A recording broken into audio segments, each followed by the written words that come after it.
14 December বৃহস্পতিবার দুপুর 12টা থেকে কলকাতায় নিউ মার্কেট এলাকায় শুরু হয়েছে হকার উচ্ছেদ কর্মসূচি।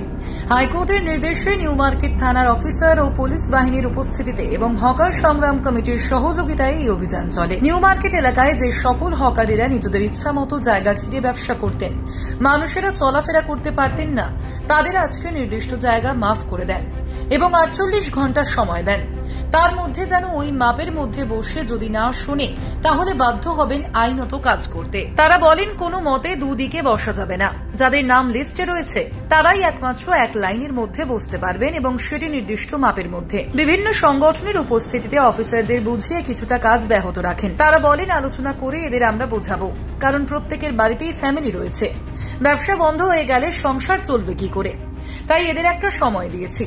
নিউ মার্কেট এলাকা গ্র্যান্ড হোটেলের সামনে এই প্রকার উচ্ছেদের ফলে পথ চলতি লোকের ভিড় জমতে থাকে। এর সঙ্গে সঙ্গে কিছুটা উত্তেজনাও দেখা যায়, কারণ অনেকেই বলাবলি করেন আমরা কি এমনি জায়গায় বসে রয়েছি, মাস গেলেই 3000 টাকা করে আমাদের দিতে হয় আলাদা করে বেশি জায়গা নেওয়ার জন্য।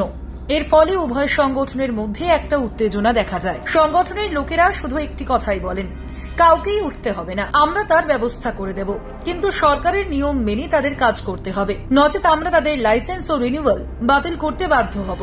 এরপর অফিসারদের মধ্যে আলোচনার পর অফিসারেরা ওখান থেকে চলে যান এবং হকারেরা আপাতত অফিসারদের নির্দেশ মেনে ব্যবসা করতে শুরু করেন। উপস্থিত ছিলেন সংগঠনের সদস্য শক্তিমান ঘোষ, অশোক চক্রবর্তী ও দেবাশিস দাস ছাড়াও অন্যান্যরা। আমাদের টাউন মেন্টেন কমিটির মধ্যে কোনো মতভেদ নেই। আমরা বলেছি আইন অনুযায়ী 1/3 রেখে বাকি 2/3 পেটিশনদের ছাড়তে হবে এবং মহামান্য কলকাতা হাইকোর্টে যে অর্ডার দিয়েছে সেই অর্ডার অনুযায়ী আমরা 1/3 রাখছি। তাতে রেজিস্টার 2015 নিয়ম অনুযায়ী 116 জনের লিস্ট আছে। আমি সেখানে বক্তব্য রেখে বলেছিলাম যে 116-র বাইরেও যারা রয়েছে তাদের লাইভলিহুড বা তাদের পেটে লাথি মারার অধিকার আইনেও নেই এবং কোনো সরকারও এই সরকারও নেয়নি। অর্থাৎ তাদেরও লিস্ট বানাতে হবে এবং ভবিষ্যতে তাদেরকেও যাতে পুনর্বাসন দেওয়া যায় তার জন্য ব্যবস্থা করতে হবে।